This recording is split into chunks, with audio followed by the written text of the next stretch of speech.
Hi, this is Asteroid Amber here with High Touch High Tech, and today we have a really fun experiment. We are going to make a roaring cup. This cup is going to help us understand a little bit more about sound. What is sound? Have you ever thought to wonder what sound actually is? Well, we kind of know, right? We hear things. We hear music and noise, we hear people talking, we hear screeching, we hear yelling. We hear happy sounds, we hear sad sounds. But what are sounds? Well, sounds are actually vibrations.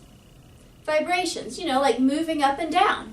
Have you ever seen anybody jump on a diving board? They walk to the end of that platform and they go boing, boing, boing, boing, boing, right?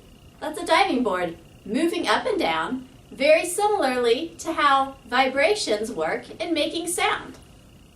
And so we are going to be making a cup that's going to help us to understand a little bit more about sound and vibrations. So you're going to start off with a little plastic cup, and you'll need to have a hole punched in the bottom of it. You'll also need a hex nut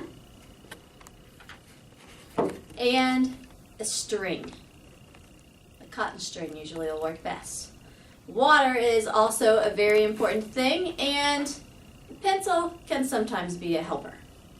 So the first thing you need to do is stick your string through the end of the cup. Now, once again, the water is helpful. I'm going to go ahead and just dip the end of my string in there and twist it up because it was a little frayed on the end. So water will help the end of the string stick together real nicely. And just stick that in there like so. Reach through and pull it. So now our string is going through the cup, just like that. The next thing we need to do is tie the hex nut onto one of the ends of the string. Now, the end of the string that you want to use is the end that's going to the bottom of the cup. So you're going to take your hex nut, put your string through there, and tie a knot on there. The reason why we use the hex nut is to simply keep the string from falling through the hole in the bottom of the cup. Pretty smart, right? So now I've tied my hex nut on, and I can pull my string all the way through. So that is all you need in making your cup. But remember, it's supposed to be a roaring cup, like a lion. So how are we going to make this cup roar? Well, the secret's in the water. I'm going to take the string and I'm going to dip it into the water and get it wet. Another thing that I like to do as well is get my fingertips a little wet with the water.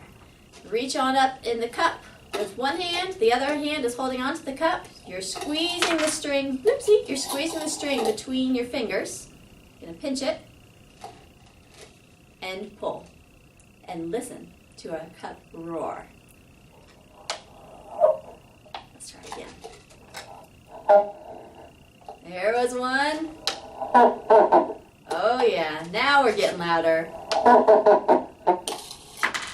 And so that cup is making those roaring sounds because of the vibrations. And the vibration sounds inside of the cup are bouncing back and forth. Have you ever gone under a tunnel and beeped your car horn and you could hear it kind of bouncing off? We call that resonance.